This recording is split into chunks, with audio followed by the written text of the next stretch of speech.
lit kita nè. Hello, hello, hello, hello.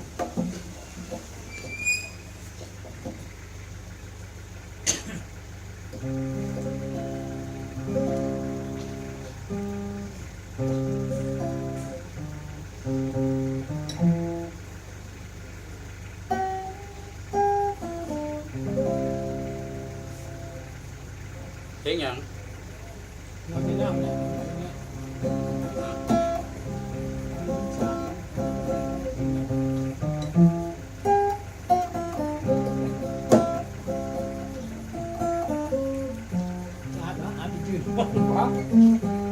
Đang ho, chịu đang ho mà cũng mất.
มาอยู่นี่พี่แม่มันจังเห็นกล้องเลย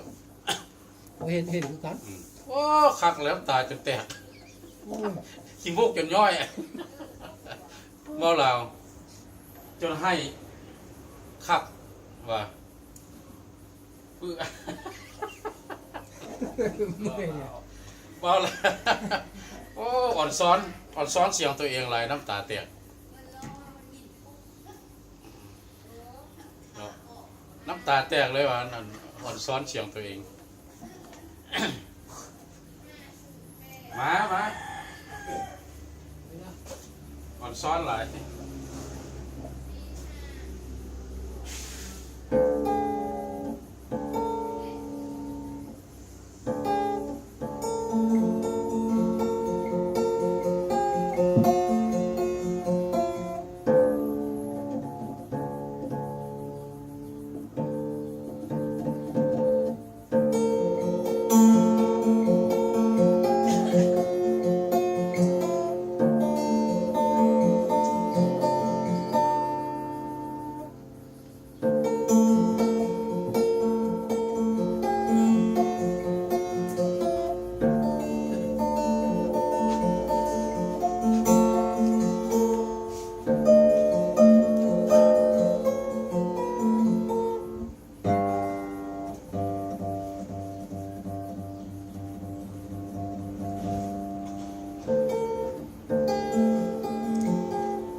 ลองอีกเรียกไหนแบบนี้อ่ะ ไม่อยาก หืม กินกันนะกินไหม อืม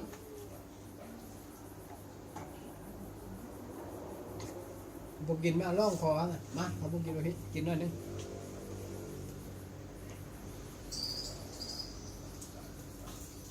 เบิร์ดกินผมล่างปากหืม ไปแล้วหน่อยนึง แสบปาก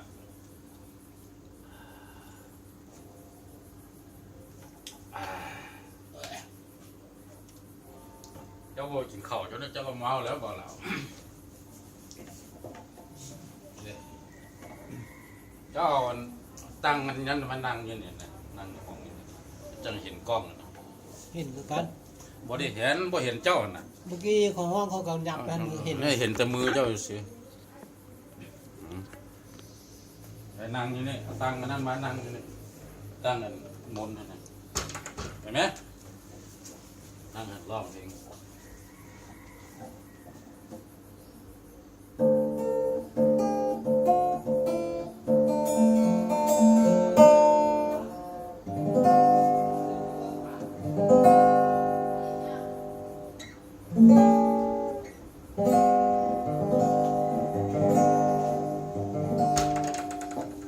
นั่งฮะ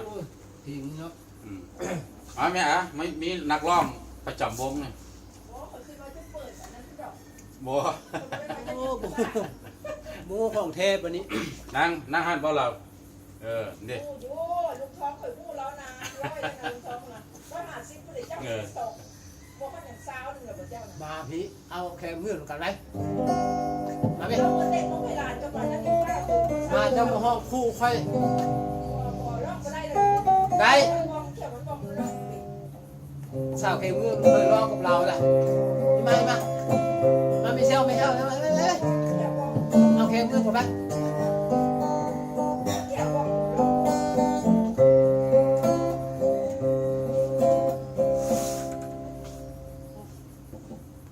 ้อง เพลงเก่าๆเจ้าก็ได้หลายตัวเพลง ก็ไม่ได้ลูกทุ่งลูกกรุงมันบ่ได้ เอาลูกทุ่งแบบเอาเมืองวังเวียงกันดิสาวงามวังเวียงอย่างก็ โอ้งามมาเยอะนะไม่เป็นไม่ได้หรือ บ่แม่นจะร้องได้บ่งามของงามวังเวียงน่ะมันได้สีดลิ้นเสียงคอเด้ โอ้ยเรื่องเพลงของเขานะใช่ป่ะนะ อย่าเว้าละล่านะบ่ล่ะลิ้นร้องให้มันได้นะเพลงแต่ว่าลำวงบ่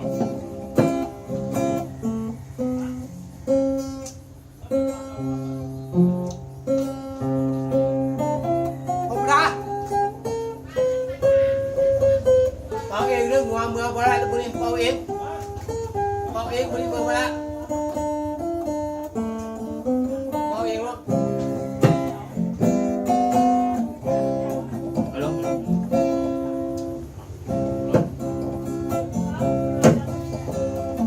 โอ้งามเมืองเวียง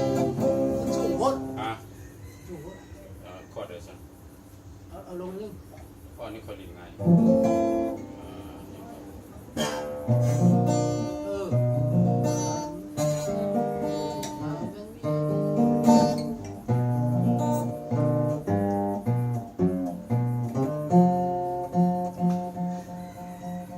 กีตาร์จีนมันเสียง เรื่องเพลงนั้นเจ้าที่นครบุรีสั่งเรื่องเพลง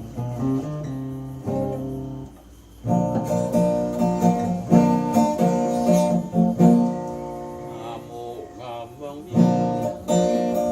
ตับ เนี่ยเอาคอร์ดเลยสิ งามโอ้งามเว้ยมันตับโคตรเสียงคอยมันเสียงสูงเอาลงอีกหน่อยนึงเอาลงอีกหน่อยนึงลงอีกห้องนึง งามโองามเมืองเวียง เออ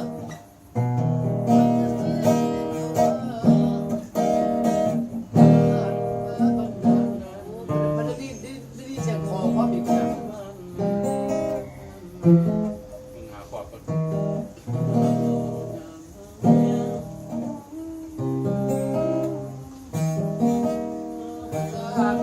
บรรณาไปได้มานั่งคงสุขใจงานที่ผิดหมายแน่ทั้งเป็นแค่ไหนยังอยู่ข้ามไปให้ได้ไปก็ยังบ่ลงความอยากเอาความสา โอเคอ่ะ เดินจากกลาง เดี๋ยวละ ครับไม่ละครับ เจ็บมือ โอ้แค่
โอ้ยสโลว์ไปเลย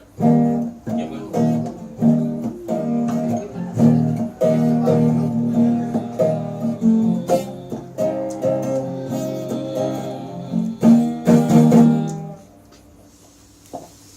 ไปจะโน่นหลวงพ่อบางเมืองงามเลยดีก เจ็บ ว่า มือแล้ว หลวงพ่อบางงามเป็นสภาโลก ต้องจะไหน แต่กูหูหลวงว่าเมืองงาม บอก เป็นก็ไม่เห็นนะ อ่ะ อีกแน่อย่างผมมันจะขวดเดียวน่ะ ยืดคอร์ดยืดคอยลินมันแขนมันเจ็บมือคนหนิงก็ได้ เอาลงไปก็ได้เอาลงเนี่ยเอาลงพวกไรพวกไรนึงลงไรแห้งดีแล้วเสียงมันเป็นมือเสียงมันแน่เอาไป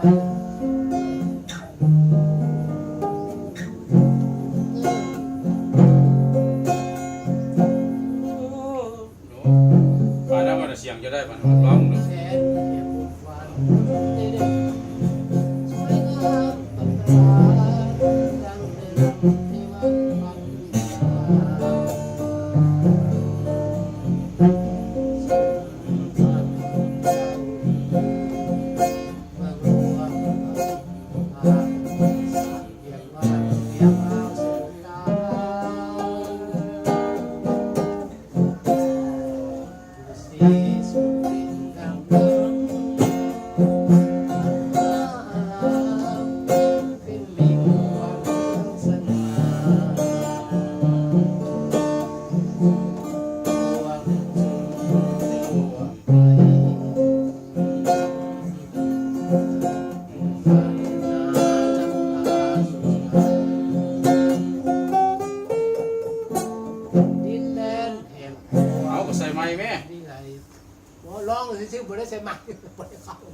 ร้องดีๆได้แบบนี้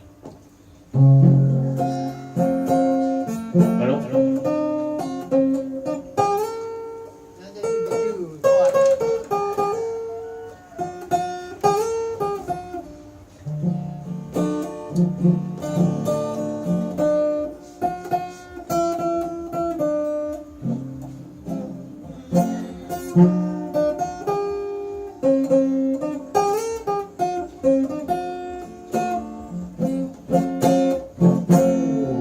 ดินแดนแผ่นดินทุกมัน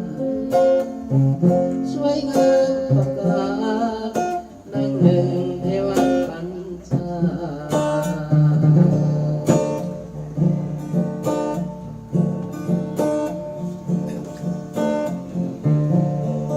เก้าหิ้งแล้ว แหม เก้าหิ้งไปทำ โอ้ มือย เสื้อผมด้วย เก่าที่ใหม่อยู่บ้านนี่ ไปทำมือเสื้อผมด้วย นะร้องเพลงนี่มันได้ก่อนนะมึงสุยเพิ่งหาอย่างนั้นนะ ได้ปะ มันจะหยิบไปเอานอกเอา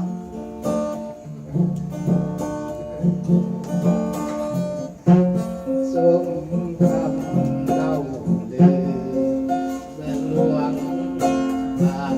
มาสานเวียงว่างแววเล่าสะดุดตาผู้สีสูงดินงามล้ำวัดมาลาเป็นหิ่งควันเมืองสนา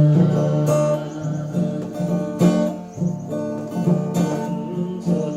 ทั่วไป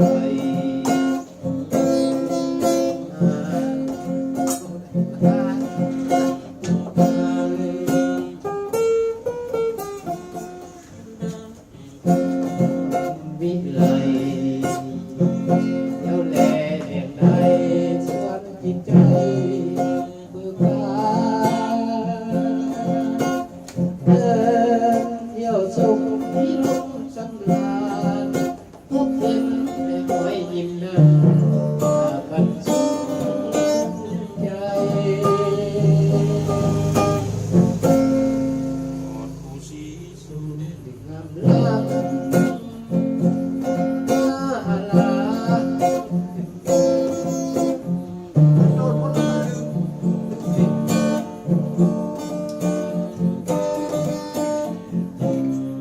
มันเอาหอกฟังเลยมัน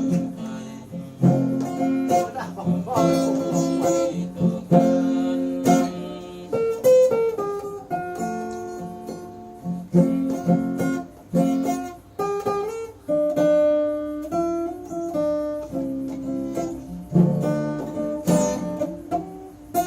เพี้ยนมันเล่าเวียงสวรรค์มันอันนี้เพลงกอกแก้วผมอะไรนี่บ่มีลืออันนี้เพลงเพลง ให้มันได้แต่บ่มีลืมนี่ เวียงสวรรค์อันนี้สูงเพราะ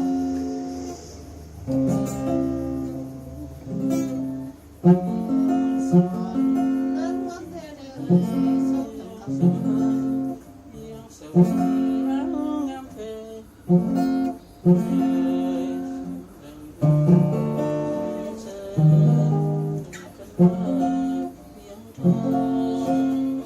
เสียงซ้ำนี่เหรอร้องหรือว่าเสียงเจ้านั้น เวียงสวรรค์นั้นวันแท้แน่ ก็ซ้ำนี่ละเจ้าร้องเสียงสูงไปกว่านี้เจ้าไปว่ารอดถ้าฟังมันเสียงเจ้า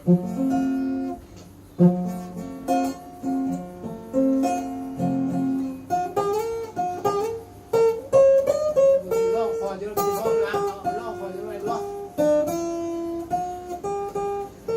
ลอกคอจะลอกลอกคอจะลอกวิ่งรถอะไรเนี่ยอันนี้วิ่งรถหลัง เออ ลอกคอจะลอก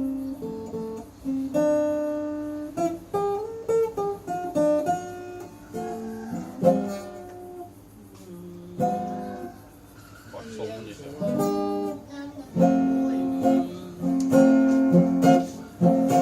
ร้อง ลอกคอนี่พักไว้ธรรมดาเวียงสวรรค์เสียบไว้อะนี่เวียงสวรรค์หนึ่ง ร้องดูเบาเหล่า สูงเสียงคนสูง เสียงเจ้าสูงมันแล้วเจ้า เจ้าร้องบ่ได้ร้องบ่ไปบ่ได้นะ สว่างสวยรับเธอ โอเคครับ เอ้ย โอเค พ่อห่างบ้านบ้านเรื่องอะไรอ่ะ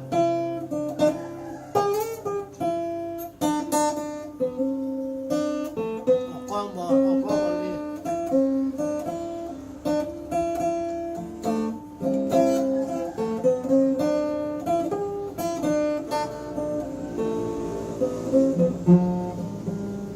ฮัลโหล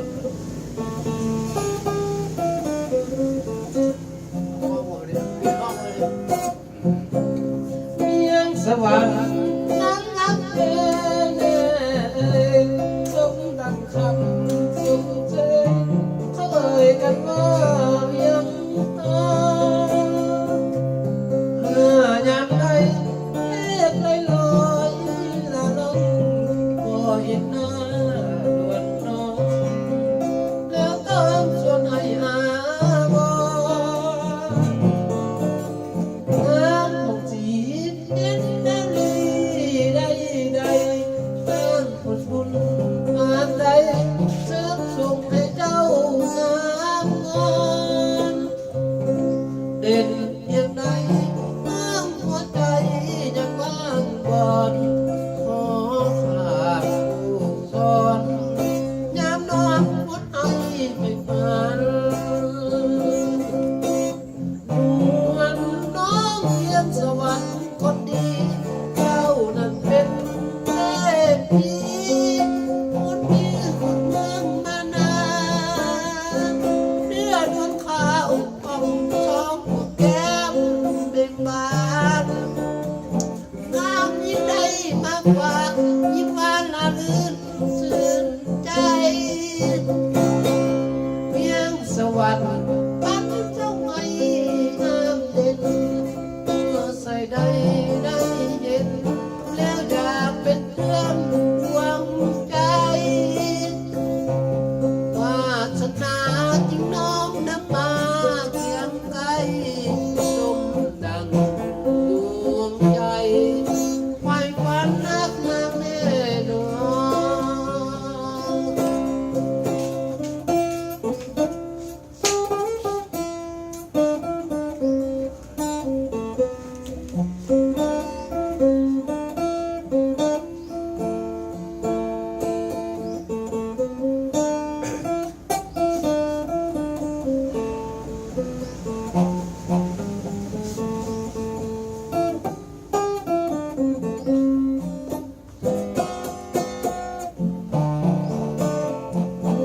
วันน้องเวียงสวรรค์คนดีเจ้านั้นเป็นเทพีควรเมืองแห่งนี้มานานเมื่อนวลขาวผ่องช้องดวงแก้มเบ่งบานงามยิ่งได้มาฝากยิ้มหวานละลื่นตื่นใจ ยังสวรรค์อันเจ้าให้งามเด่นเมื่อใส่ได้เห็นแล้วอยากเป็นเพื่อนดวงใจวาสนาจึงน้อมนำมาเคียงใกล้ดังดวงใจไปฝันฮักนางแน่นอน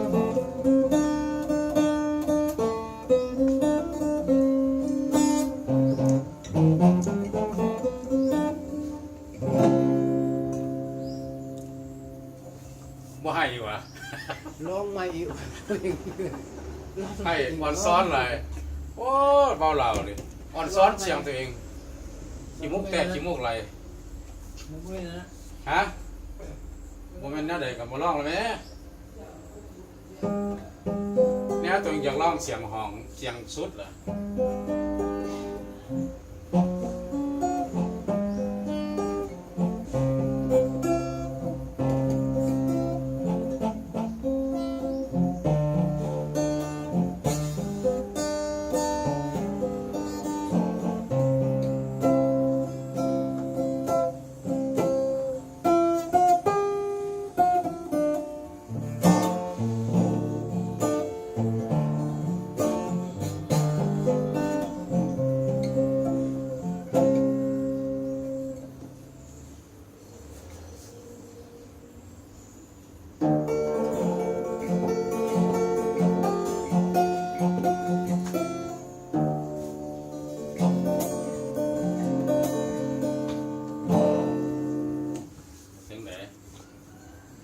ชีวิต ละครชีวิต ไม่พิลมพร ลองดู จากแดนอีสานบ้านเกิดเมืองเหนือเอาลงเลยนะ เปิดแบนหมดได้เสียงมันยกไว้ดึง เราก็กินเหล้าแล้วก็กินเหล้าไม่รอไม่ดีผมเป็นอัดคุณทางคนนี้คนบนพิเศษของเขาแล้ว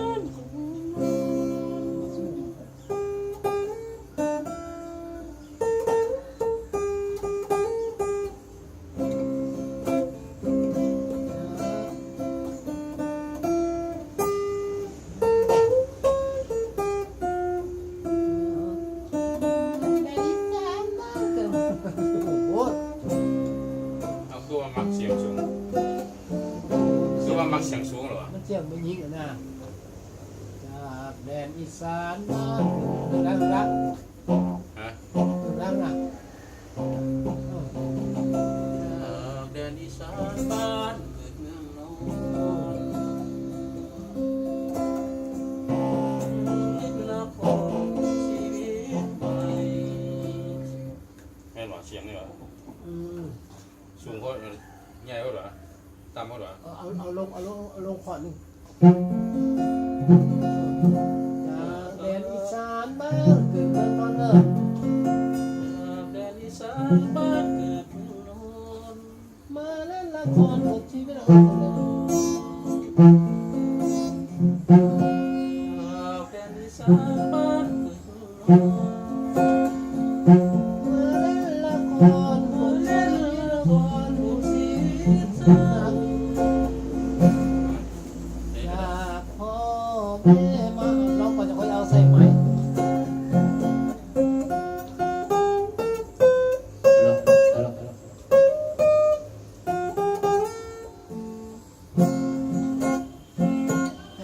แดนอีสานนี่เลยนะมันจะค่อยลองใส่ไหม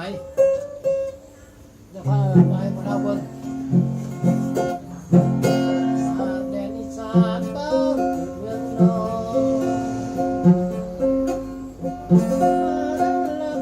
นบทชีวิตหนัก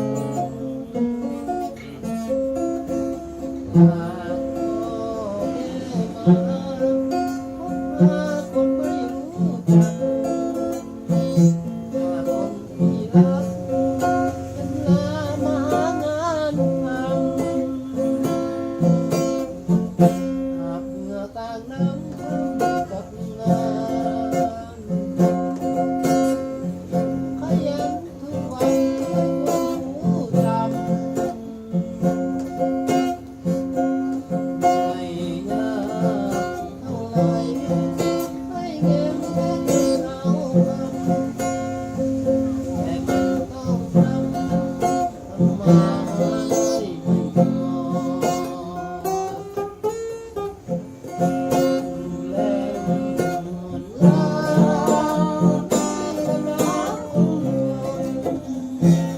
ดูแลดิ้นรนบางครั้งก็โดนทวงน้องล้อ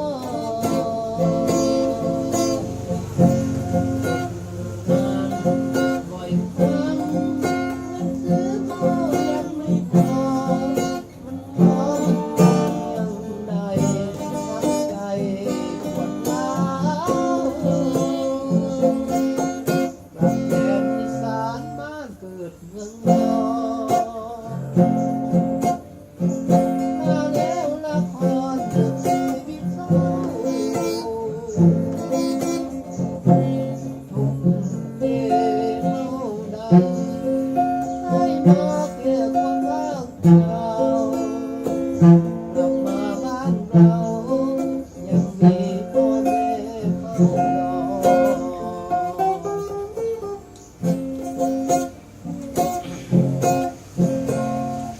โอ้ยปวดมือเลยบ้าน แค่ก็อ่อนลงอ่อนลงอ่อนลงเลยอ่อนลงอ่อนทุกกันมันก็รีดได้หรือเปล่านี่มันเสียงแข็งเลย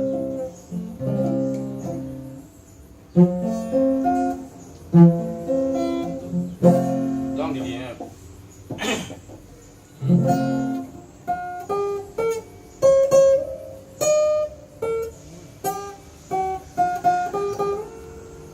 ฮัลโหล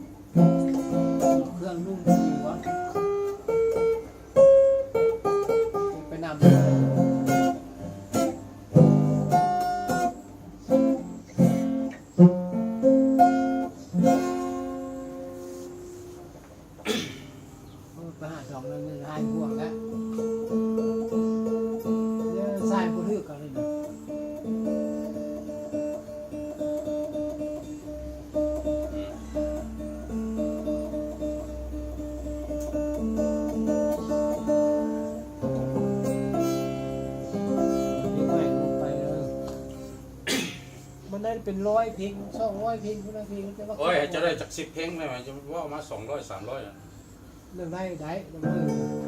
ได้ก็ลองดูเพลงไหนจะได้ลองโบชุดจักเพลงวันนี้ นี่ร้องอีกเฮือน โอ้ยร้องอยู่แสนไปร้องอยู่ให้คนฟังแห่งอายเขาตายที่ ไปร้องอีกพุ่นกันไป ร้องอยู่เพื่อนให้มันได้ก่อนเลยไหมไปร้องให้คนฟัง อย่างหูน้อยอย่างหูน้อยนะอย่างหูเบ้าจะน้อยใช่ไหมนั่งเพลงนะ อย่ามาขี้โม่อย่างนี้เกี่ยวร้องมันได้ เล่นผมไม่นักประพันธ์หรอก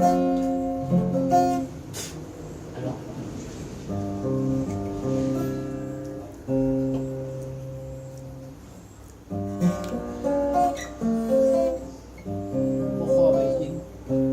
นี่ได้บ่ ฮะ เพลงใหม่นี่ เพลงยังก็ บ่ขอไปกิน จะร้องมารถนะจะร้องมารถขอชี้ฟัง อยากกิน ร้อง ต้องหาเงินคนนั้นมันเป็นสามชาเนี่ยเป็นคำพูดแต่ว่าคำพูดมันตายแล้ว ร้องเด้อร้องเด้อ อยากกินข้าวก็ต้องหาเงินซื้อข้าวอยากกินเหล้าก็ต้องหาเงินซื้อเองเอา ร้องให้มันสุดก็แม่ร้องให้คอยจับจังหวะมันก็แม่ ขึ้นให้แล้วก็จับเองเลย จังหวะร้องให้คอยฟังก่อนร้องให้คอยฟังก่อน อยากกินข้าวก็ต้องหาเงินซื้อข้าวอยากกินเหล้าก็ต้องหาเงินซื้อเอง ตัวเฮานั้นมันบ่แม่นนักเลงเนี่ยมันถือแล้วเนี่ยจับว่ามันไปสามชาได้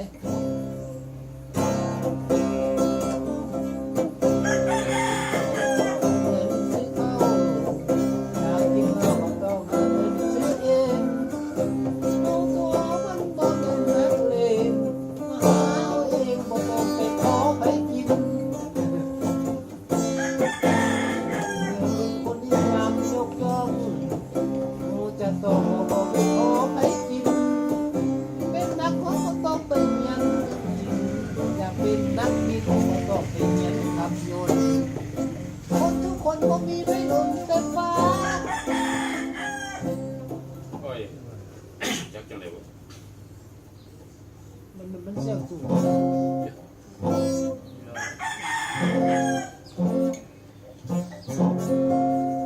โอ้ยเขาบอกกันบ่เข้าใจจังหวะเจ้านะจังหวะมันนะแล้วก็คอร์ด มันก็สามซาเอง สามชาแล้วเสียงมันไปแบบใดเด้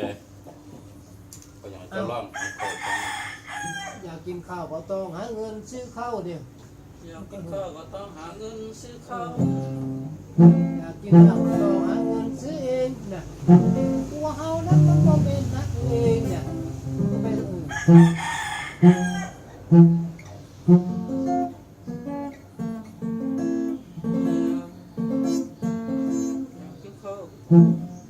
อยากกินข้าวก็ต้องหาเงินซื้อข้าวเนี่ยก็ที่ประเทศน่ะอยากกินเหล้าก็ต้องเงินซื้อเองเนี่ยก็ลงเลยตัวเฮานั้นมันก็เป็นนักเลงเนี่ยเอาเองบ่ต้องไปขอให้กิน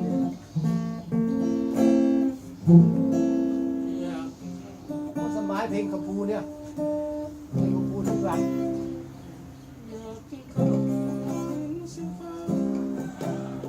เราก็ต้องหาเงินซื้อเองตัวเฮานั้นมันก็เป็นนักเลงขอให้เด็กต้องไปขอให้กิน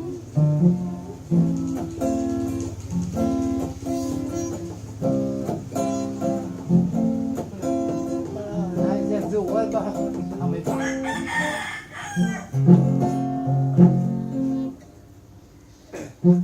ว่าสุดยาวมัน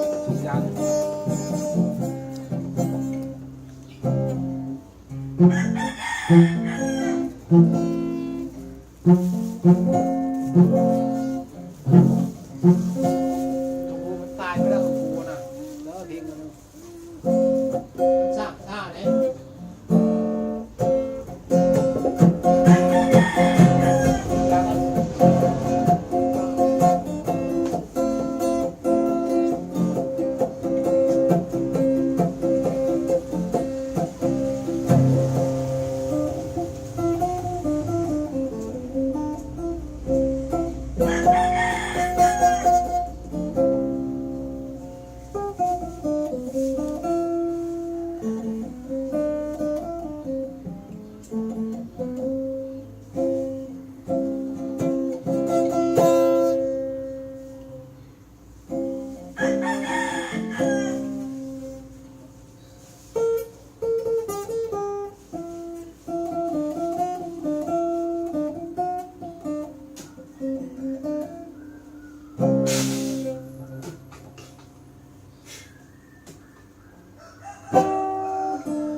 ได้แล้ววะ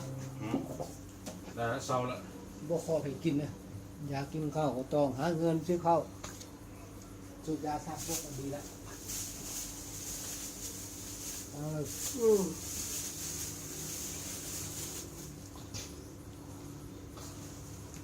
บ้านนี่ได้อยู่นี่ทางนี้ห้องอะไรสาวสวนแตงสาวนี่กินได้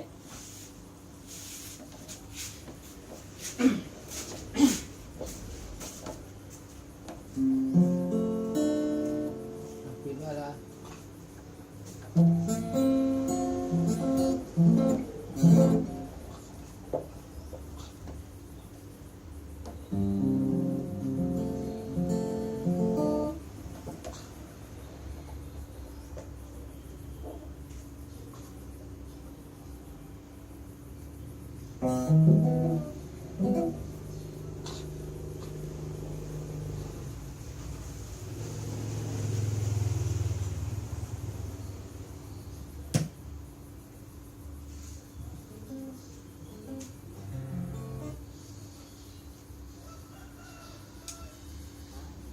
สวัสดีค่ะ ลำโพงแอปเปิลยินดีต้อนรับค่ะ เอา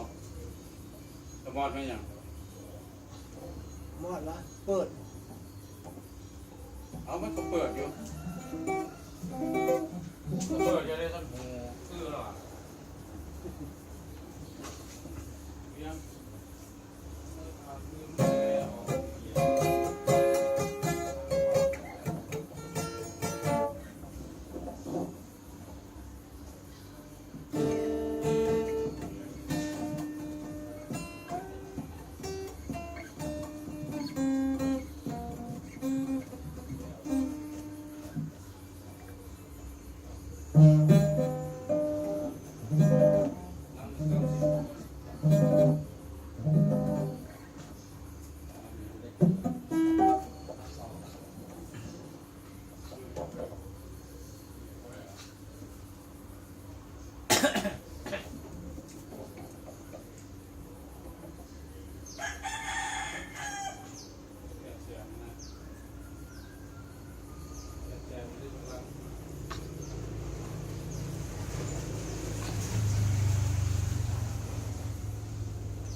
รอยอยู่มันลืมอ่ะ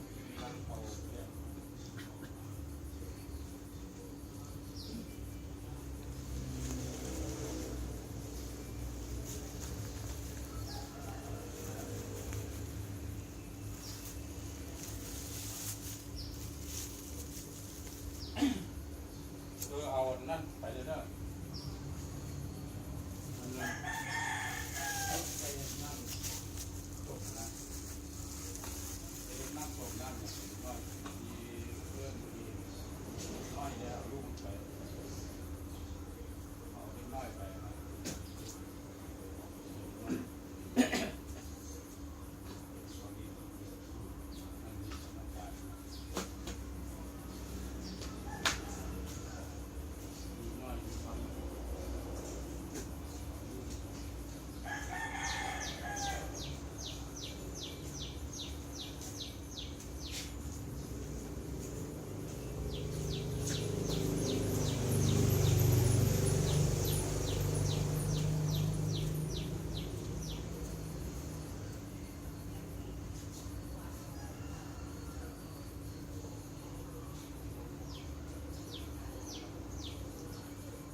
พร้อมเขา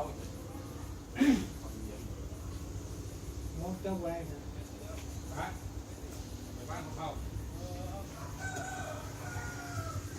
ไปนำบ่ได้เป็นมือ นะ ไปนำบ่ได้เป็น เดี๋ มื ยว อ ก็เลยจะมาไป ไปนอนเลย ไปห้างเครื่องแล้วไหมจะไป อยากไปเลยไปหาเที่ยวของร้านไปตายเดียว เนี่ยเชียวกลาน